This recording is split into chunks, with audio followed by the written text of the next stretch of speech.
Bismillahirrahmanirrahim. Assalamualaikum warahmatullahi wabarakatuh. Selamat siang. Salam sejahtera untuk kita semua. Ketua, para wakil ketua dan anggota Komisi 11 yang saya hormati. Yang terhormat Pak Menteri, Bapak-Bapak Wakil Menteri, Pak Sekjen, Pak Dirjen, beserta seluruh jajaran yang saya hormati. Ya, tentu pertama saya ingin mengucapkan selamat kepada Pak Purbaya atas penugasan sebagai Menteri Keuangan Republik Indonesia. Tentu kita berharap ini akan menjadi jalan baru perekonomian nasional dan waktu yang akan membuktikan apakah konsep-konsep atau pemikiran-pemikiran jitu yang sudah berulang kali Bapak sampaikan sebagai ekonom itu akan terwujud dan bisa menjadi breakthrough untuk berbagai harapan masyarakat untuk ekonomi Indonesia yang lebih baik.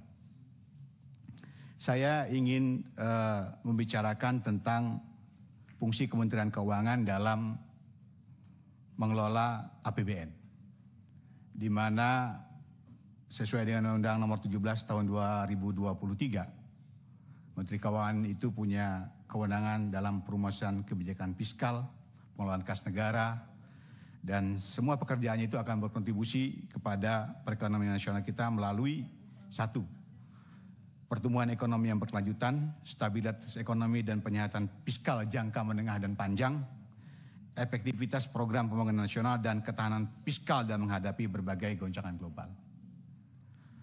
Pak Menteri, saya senang bahwa dalam rangka mendorong pertumbuhan ekonomi nasional, kita akan menggerakkan berbagai resource yang dimiliki oleh negeri ini. Karena kalau kita bicara tentang kemampuan APBN yang secara langsung berdampak pada pertumbuhan ekonomi nasional, share-nya kepada PDB itu kan kurang lebih 10%-an, Pak. Tetapi kita berharap APBN ini menjadi katalis bagi instrumen-instrumen lain yang dimiliki negeri ini, sehingga semua berperan dalam mendorong pertumbuhan. Di slide 6 itu dinyatakan bahwa ke depan APBN sebagai katalis penguat pertumbuhan akan ditopang oleh Danantara dan swasta. Dengan target investasi setidaknya pada tahun 2029 adalah 10.000 triliun dan porsi swasta 8.300. Swasta ini sangat penting, Pak, karena menurut data Bank Dunia, 90% lapangan pekerjaan kita dibentuk oleh swasta. Kemudian 80% penerimaan negara kita dibentuk oleh swasta. Kemudian swasta juga berperan 60% kurang lebih pada PDB kita. Namun demikian, kita melihat bahwa masih ada berbagai kendala yang dihadapi oleh swasta untuk berinvestasi di Republik ini. Tentu harapan saya, Pak Menteri, sebagai Menteri Keuangan dan juga sekaligus ekonom, tidak hanya memberikan kebijakan terkait insentif fiskal, Pak.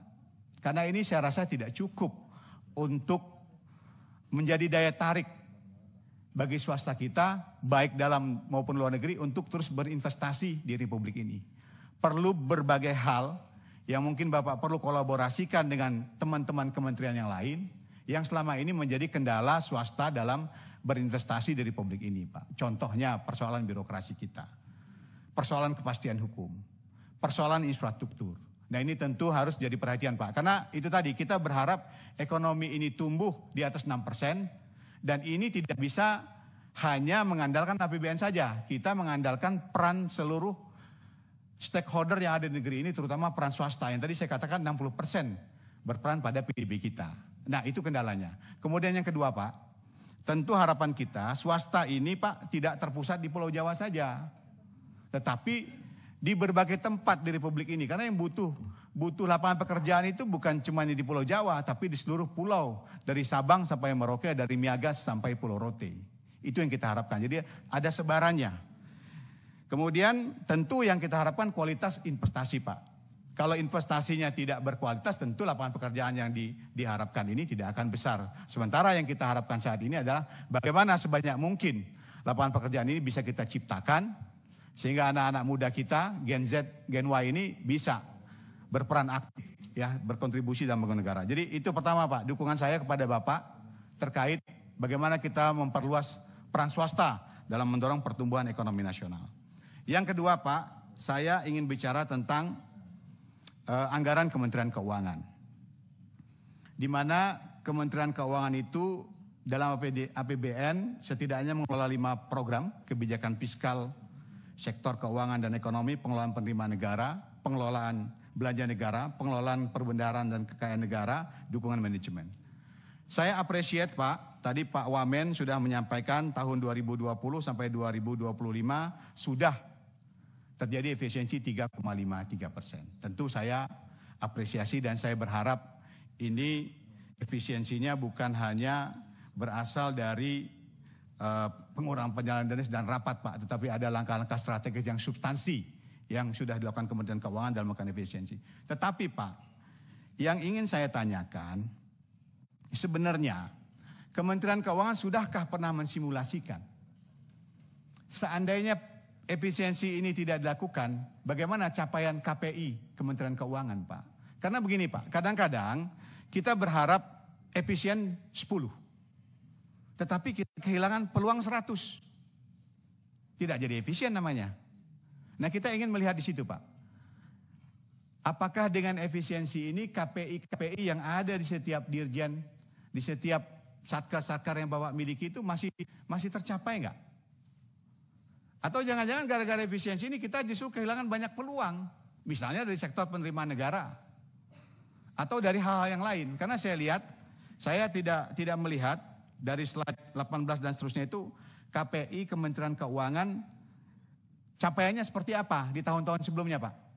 Ini kan 5 tahun, mesti kita bandingkan Pak. Kita bandingkan ini. 353 ini KPI kita selama dari 2020, 225 ini seperti apa. Capaian kita bagaimana? Masihkah tercapai? Atau kalau perlu kita simulasikan, kalau saya nggak efisiensi, jangan-jangan capaiannya akan lebih bagus. Kalau pandangan saya Pak, selain efisiensi yang kita perhatikan tentu efektivitas. Ini kan bernegara. Bernegara ini kan punya tujuan.